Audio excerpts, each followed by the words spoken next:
Good evening everyone. आज करते हैं जीन एक्टिवेशन इन एम्ब्रियोलॉजी। राइट नाउ ये है क्या चीज़? उस पे आने से पहले पहले हम जीन से रिलेटेड कुछ टर्म्स जो हैं वो क्लियर कर लेते हैं। ठीक है, जैसे कि रेप्लिकेशन। मैं जस्ट एक शॉर्ट में बताती हूँ ताकि ये टर्म्स जो हैं यूज़ होंगे तो तुम्हें क्लियर हो जाए। रेप्लिकेशन का मतलब क्या है? जब डीएनए से डीएनए जो है जब सिंथेसाइज होता है, that is replication. Then another term is transcription. Transcription का मतलब क्या है कि जब जो एक जीन है, जो एक सीक्वेंस है डीएनए की, उससे जो है करस्पॉन्डिंग आरएनए प्रोड्यूस हो, उसे हम कहते हैं ट्रांसक्रिप्शन। अब ये आरएनए भी 3 तरह का होता है। ठीक है, एमआरएनए, टीआरएनए और राइबोसोमल आरएनए। ठीक है, एमआरएनए और टीआरएनए तो जो है क्या होता है कि जो न्यूक्लियस में जो डीएनए होता है या क्रोमोसोम्स होता है वो प्रोड्यूस, यानी कि न्यूक्लियर डीएनए प्रोड्यूस करता है। ठीक है, जो राइबोसोमल आरएनए है वो जो है न्यूक्लियोलस, न्यूक्लियस में ही एक और यू नो ऑर्गेनल है, यू कैन से न्यूक्लियोलस, और वो न्यूक्लियोलस जो है राइबोसोमल आरएनए प्रोड्यूस करता है। Right, okay. Next term is translation. जब वो जो आरएनए है, यानी कि एमआरएनए, टीआरएनए और आरएनए, तीनों आरएनए मिलकर जब प्रोटीन प्रोड्यूस करते हैं या प्रोटीन की फॉर्मेशन करते हैं, हम उसे कहते हैं ट्रांसलेशन। राइट, ये तुम्हें आपको इससे ज़्यादा भी आता होगा। एक जो सिंपल टर्म्स है उसे इंट्रोड्यूस करा रही हूँ। एक और टर्म है इंड्यूसर। क्या होता है कि जैसे ये जीन है सपोज, और ये जो जीन है क्या होगा कि वैसे तो ये इट इज़ ऑलवेज, ये जीन जो स्विच्ड ऑफ है। इस जीन को स्विच ऑन करने के लिए यहाँ पे कुछ सीक्वेंस होती हैं डीएनए की, जस्ट जीन से पहले, और उन सीक्वेंसेस को जो इंड्यूसर है वो आके यू कैन से आता है और स्विच ऑन कर देता है। तो जैसे ये इंड्यूसर आएगा और इन जीन्स को एक्टिवेट कर देगा, जिससे कि ये जीन जो है स्विच ऑफ से स्विच ऑन हो जाए और ये अपना काम करने लग जाए। अपना काम यानी कि ये रेप्लिकेशन भी कर सकता है, ये ट्रांसक्रिप्शन भी कर सकता है। करेक्ट, इसको बोलते हैं इंड्यूसर। देन एक और टर्म है दैट इज ऑपरेसर। ऑपरेसर का काम क्या? ऑपरेसर का काम भी ऐसे ही है but opposite of inducer. Suppose ये जीन है और ये जो है ऑन है, ठीक है, बट एक लिमिट के बाद जो है this gene has to stop its functioning.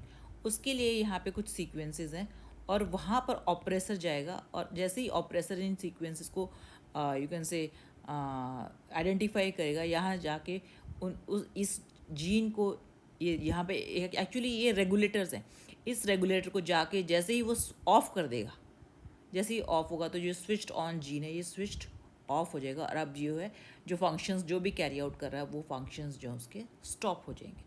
तो ये इंड्यूसर और ऑपरेसर ये कहाँ से मिलते हैं? ये एनवायरनमेंट से मिलते हैं।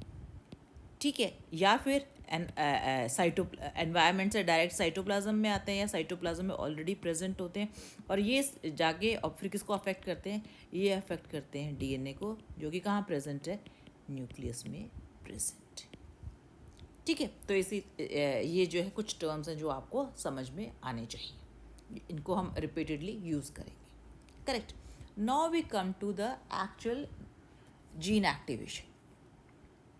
क्या होता है कि बिगिनिंग में जैसे ही फर्टिलाइजेशन होता है, फर्टिलाइजेशन के बाद जो है क्या फॉर्म होता है? जाइगोट।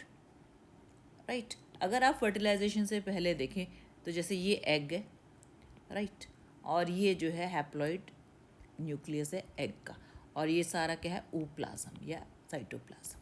करेक्ट, तो जब फर्टिलाइजेशन होता है तो जो male you can say male gamete है वो क्या कंट्रीब्यूट करता है? वो केवल एन यानी कि न्यूक्लियर मटेरियल कंट्रीब्यूट करेगा, उसके साथ साथ केवल एक यू कैन से सेंट्रियोल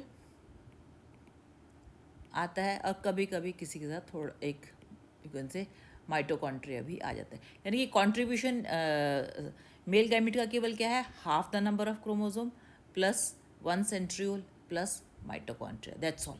इसके अलावा कुछ और कंट्रीब्यूट नहीं करता है। यानी कि वो जो जाइगोट है, जाइगोट का जो साइटोप्लाज्म है, वो कंट्रीब्यूशन किसका है, वो कंट्रीब्यूशन है एग का। इतना समझ में? ठीक है। अब क्या है, जैसे ही ये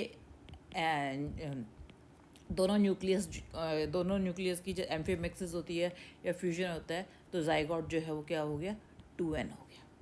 करेक्ट। तो इनिशियली ये जो जाइगोट है विद 2n न्यूक्लियस, ये जेनेटिकली जो है यू कैन से इनएक्टिव होता है। ये जाइगोट का न्यूक्लियस, ठीक है, जेनेटिकली इनएक्टिव होता है। जेनेटिकली इनएक्टिव का मतलब ये है कि वो कोई भी ट्रांसक्रिप्शन नहीं कर सकता। ट्रांसक्रिप्शन है कि सिंथेसिस ऑफ आरएनए नहीं कर सकता, बिकॉज यहाँ का जो पूरे एग प्लाज्म का या साइटोप्लाज्म का जो एनवायरनमेंट है वो कैसा है, वो एनवायरनमेंट है ट्रांसक्रिप्शनली ऑपरेसिव एनवायरनमेंट। यानी कि एग के साइटोप्लाज्म में ऐसे फैक्टर्स प्रोड्यूस हैं जो कि ऐसे ऑपरेसर प्रोड्यूस करते हैं जिससे कि जो जीन जो है वो इनएक्टिव रहता है। ठीक है, इतना समझ में है?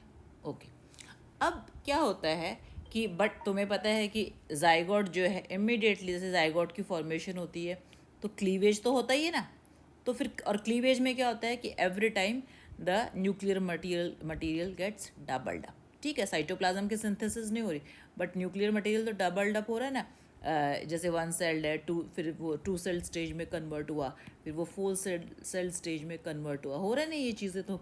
तो यानी कि जो डेवलपमेंट है वो तो कंटिन्यूस हो रहा है, चाहे जो जीन है वो अभी जो ट्रांसक्रिप्शनली इनएक्टिव है।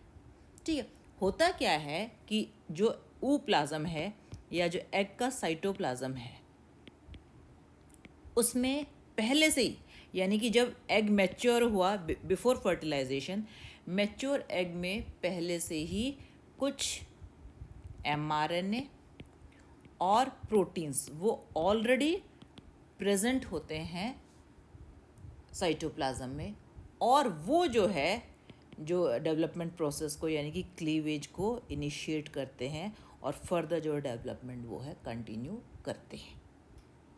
ठीक है, यानी कि कुछ साइकिल्स का काम जो है ऑलरेडी उनके लिए जो प्रोटीन्स चाहिए वो ऑलरेडी पहले से ही एग प्लाज्म में प्रेजेंट होते हैं, उसके लिए डीएनए को या न्यूक्लियस को एक्टिव होने की ज़रूरत नहीं है। ओके। अब जो एक्टिवेशन ऑफ जीन है वो जो है इतना सिंपल नहीं है। ये एक्टिवेशन ऑफ जीन जो है वो स्टेप बाय स्टेप होता है। ठीक है, स्टेप बाय स्टेप कैसे कि देखो कोई भी प्रोसेस होता है बायोलॉजिकल सिस्टम में, उसके लिए जो है एंजाइम की ज़रूरत पड़ती है, और एंजाइम का मतलब क्या है, we are talking about protein.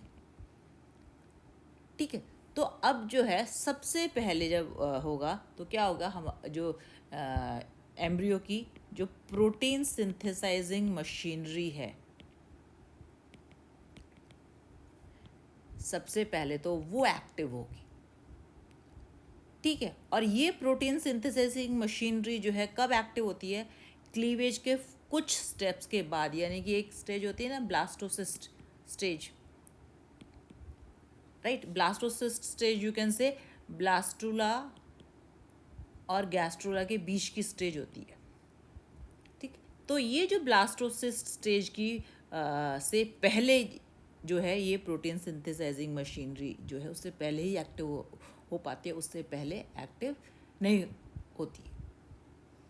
ठीक है, अब दूसरा क्या है कि अब ये एक्टिव होना भी उस टाइम नेसेसरी है। अब हम सोचेंगे ये कंटिन्यू करते रहे, नहीं, एक्टिव होना भी नेसेसरी है, क्योंकि तुम्हें पता है गैस्ट्रोला में जो है 3 लेयर्स बन जाते हैं, जर्मिनल लेयर्स बन जाते हैं, और हर लेयर के सेल जो है वो अब डिफ्रेंशिएट करना शुरू कर देते हैं।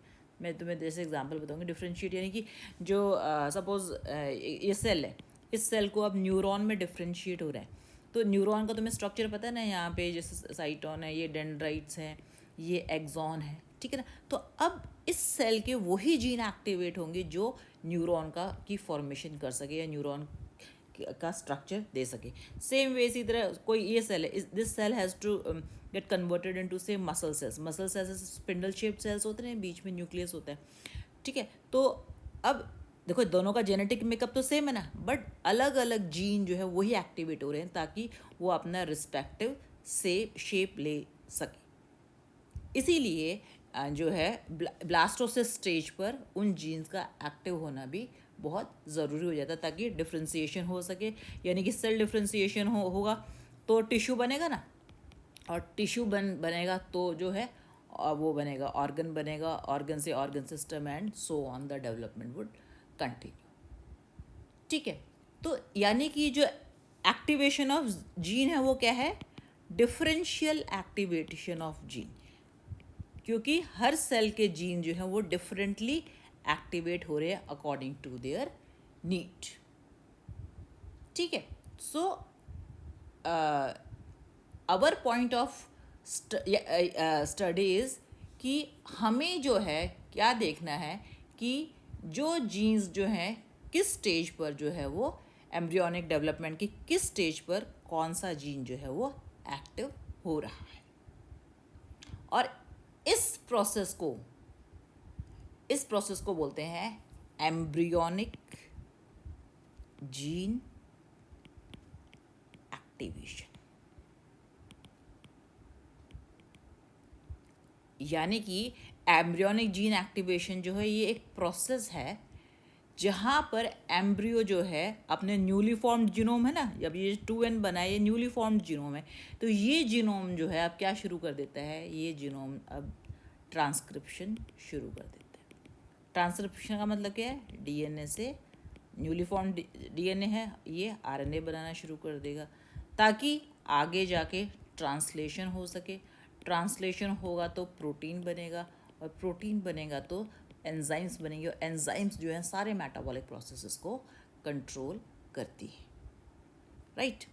ओके, नाउ ये जो एम्ब्रियोनिक जीन एक्टिवेशन है, जैसे कि अब मैंने बताया कि ये जो है डिफरेंटली एक्टिव होता है और ब्लास्टोसिस स्टेज के तक से पहले होता है, क्योंकि उसके बाद उसको सेल डिफ्रेंशिएशन की ज़रूरत होती है स्पेशलाइजेशन करने की।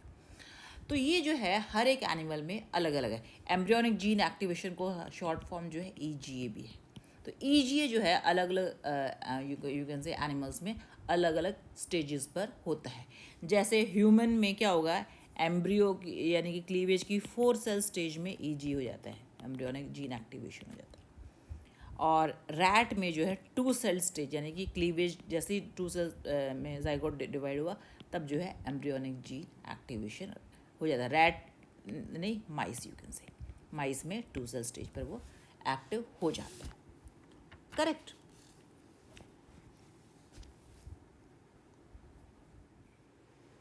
ओके, जब हम एम्ब्रियोनिक जीन एक्टिवेशन की बात करते हैं यानी कि EGA की बात करते हैं तो हम बार बार मैटरनल mRNA की बात कर रहे हैं, राइट। हम we are not talking about you can say paternal genome. हम पैटर्नल जीनोम की इसलिए बात नहीं कर रहे हैं क्योंकि पहले ही मैंने बताया कि जो मेल गैमीट है केवल क्या कंट्रीब्यूट कर रहा है इनिशियली, न्यूक्लियस यानी कि n number of chromosome plus centriole plus mitochondria, केवल ये कंट्रीब्यूट कर रहा है, कोई साइटोप्लाज्म नहीं और कोई सेल ऑर्गेनल नहीं। अब ये जो न्यूक्लियस है, चलो न्यूक्लियस तो कर रहा है यानी कि विच कंटेन्स DNA, बट ये जो DNA है वो भी अभी जो है इनएक्टिव है, यानी कि it is not able to produce RNA, यानी कि it is not able to transcribe. अगर जब ट्रांसक्राइब नहीं करेगा तो RNA प्रोड्यूस नहीं होगा, RNA प्रोड्यूस नहीं होगा तो प्रोटीन नहीं प्रोड्यूस होगा, यानी कि ट्रांसलेशन नहीं होगा।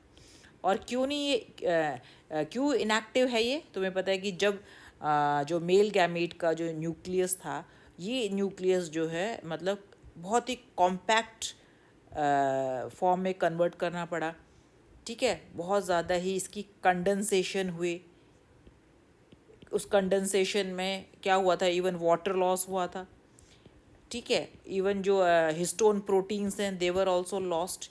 तो ये जो है इतना कॉम्पैक्शन हुआ, इतना कंडेंसेशन हुआ कि इसका जो है 0.5% इसकी वॉल्यूम तक ये रिड्यूस हो गई। यानी कि अगर ये 100% है तो ये अपने आप को 0.5% तक इसने रिड्यूस किया, so that it can form a very microscopic, very small, you can say, male gamete।